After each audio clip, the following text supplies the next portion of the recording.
We store memories of experiences in our bodies, and I honestly think I have this little pondering that because our body is predominantly water and that water stores memory, that our bodies are storing memories of our experiences because at the time that we have the experiences, we do not have the bandwidth to be able to handle the experience. And so, in the same way that we would store a file or a video to a thumb drive, we have, or a hard drive, any kind of computer drive, our bodies are that.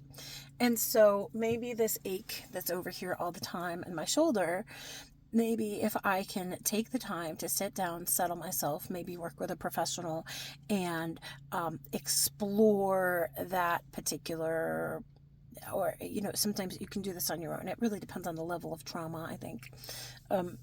Then you say, okay, well, I'm going to work on this injury. And as you work on this injury, there is a process that happens. I notice that as I am working on unraveling a particular injury, events will unfold in my life that will kind of mimic the pattern that was being addressed or dealt with at the time that I had the injury.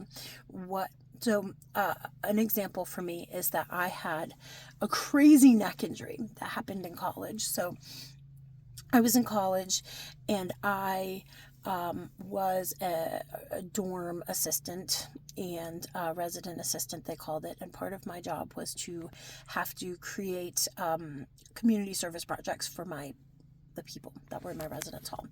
And so I had, my father worked for a mental health agency, and they had just purchased a house that had been needing to be cleared out.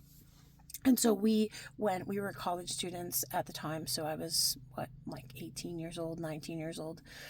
And we went and we did this community service project. We're clearing out the house.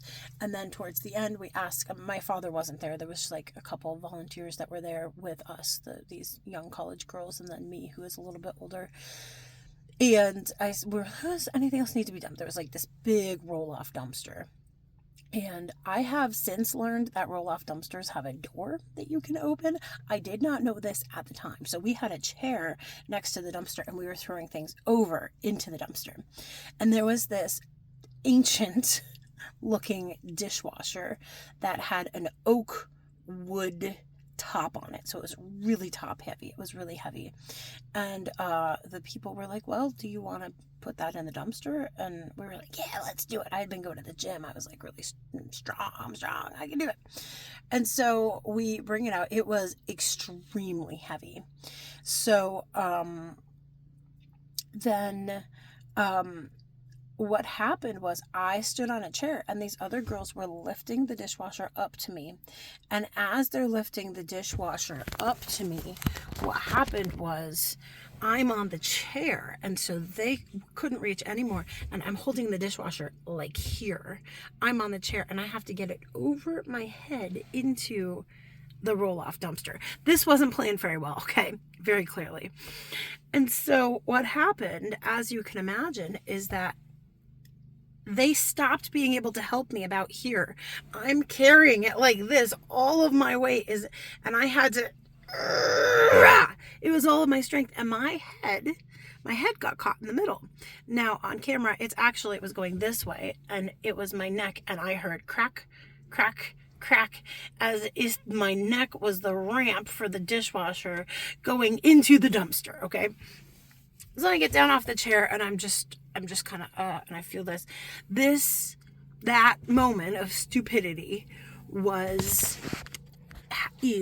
has been a long-term injury for me. So this has been a long-term injury that I have had since college, since that experience. And I got chiropractors, things help. It was really bad in the beginning, but I've done so much work, massage work and chiropractic work and all the things. And then for years, I just kind of forgot about it. And then I went on my spiritual journey and travels. And then I ended up in the temple community, really learning about this idea of contemplation and thoughts and memories being stored in the body.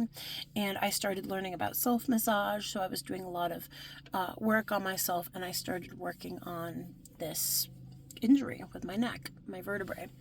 And I started to ask myself, like, what is this injury about? How, if memory is stored in the body, and this is like a chronic major injury, clearly this is connected to a major chronic theme in my life. And so I started to think about it. I'm like, well, okay, let me think what was going on in my life at the time that this community service project happened. Okay, I had had a life, an adolescence of being pretty overweight. And so I'd historically been like pretty rejected by guys. I had pretty awkward when it came to guys. And then I lost a bunch of weight in college because I had started going to the gym, started working out. I felt really good. And my mental vision of myself hadn't caught up with how good I looked. So my body looked really good, but in my mind I still saw like fat girl Elizabeth. And no shade, because I'm still quite plump and I love myself. So, at least maybe love cupcakes more. Just saying, I'm not saying fat girl to like insult fat people. I am one. Okay. What I'm saying is that my mind had not caught up with my body.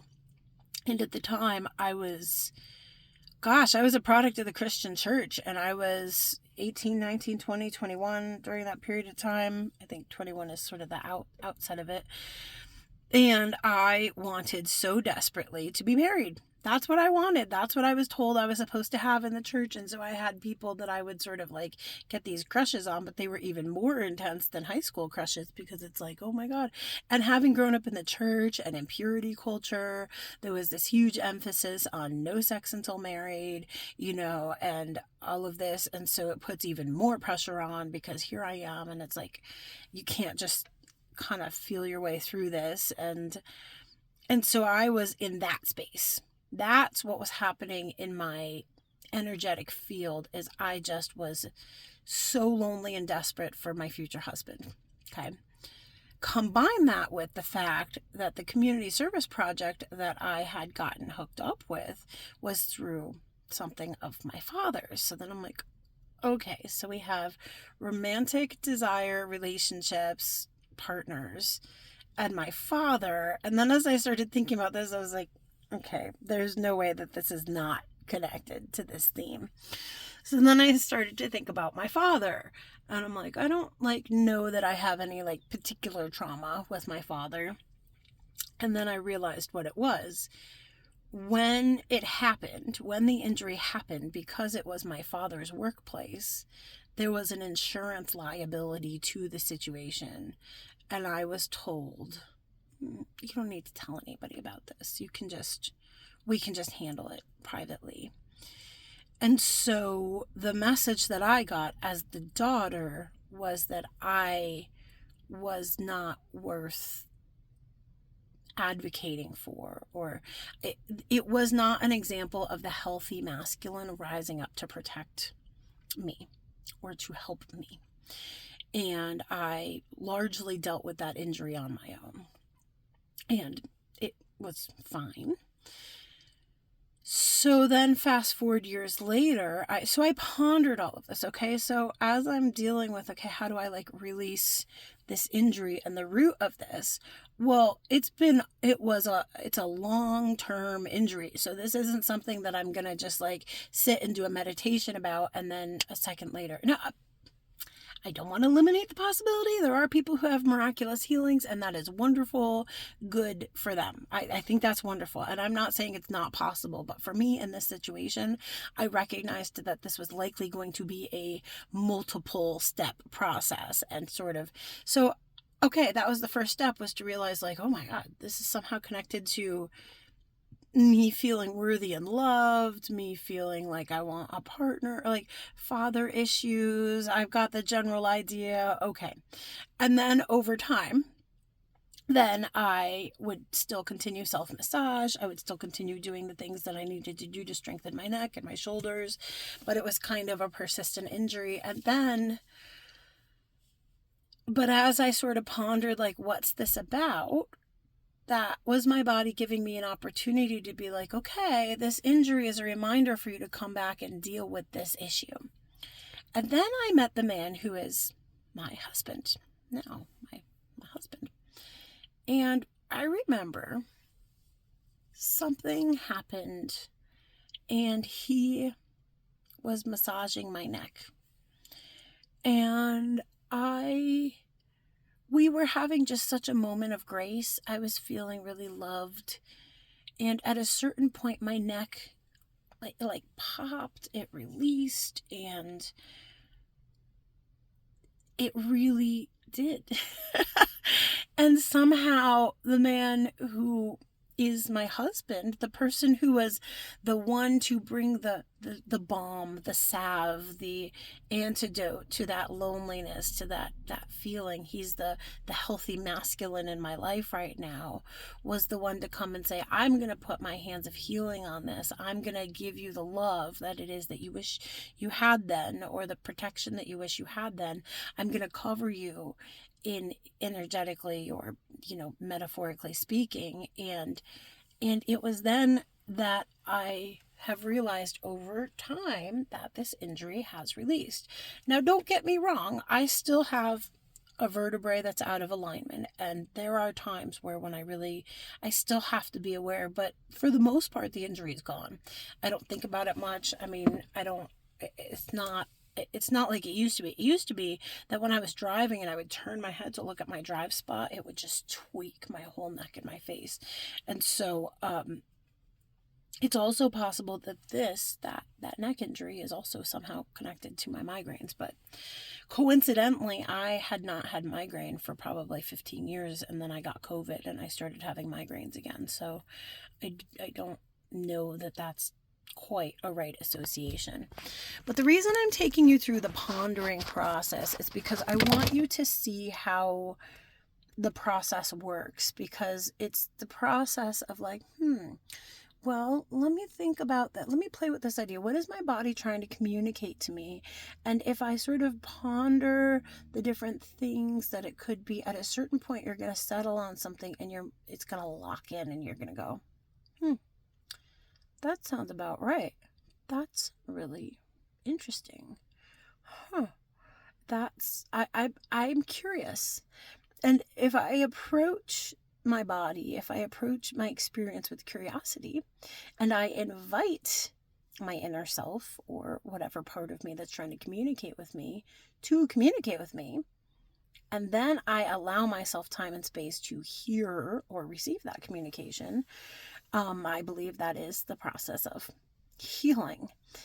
Now, there's a further step of it where you can do, I think that it's called somatic body work, but I haven't studied somatic body work enough to know if that's exactly what I am doing. But there is a process where when I'm in the moment of actually working that injury out of my body, that I can sit and go into the actual memory and be present with myself in that memory as an external force of good. Essentially, I can be like an angel to myself in that moment. So my present self that has more resources, awareness, understanding, energetic, presence, can go back in time in my memory to be present with my younger self who didn't have those resources. And I can energetically assist, or I can provide myself the thing I needed in that moment. And that is a powerful practice. And it is also a separate video, but definitely just things to consider, things to ponder. We hold these things in our bodies. Do you have any experience with this? Do you have any stories or injuries or things that you would like to share? I would love to hear it from you.